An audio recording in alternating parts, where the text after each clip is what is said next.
Graham Bell centre for the ডেফের ব্যবস্থাপনায় special support class আজ পুইনানের একটা ছোট্ট ভিডিও আপনাদের দেখাচ্ছি, যেখানে ইশারা ভাষার মাধ্যমে যারা কানে শুনতে পায় না এবং কথা বলতে পারে না সেই সমস্ত বাচ্চাদেরকে ট্রেনিং দেওয়া হচ্ছে।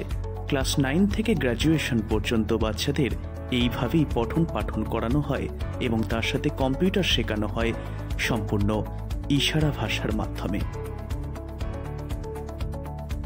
কম্পিউটার ক্লাসে ইশারা ভাষার মাধ্যমে তাদেরকে প্রশিক্ষণ দেওয়া হচ্ছে।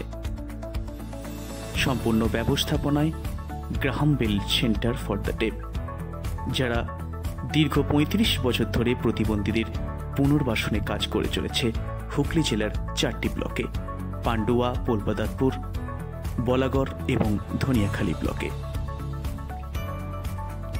প্লিজ এই চ্যানেলটিকে সাবস্ক্রাইব করুন এবং শেয়ার করে দিন সকলের মাঝে।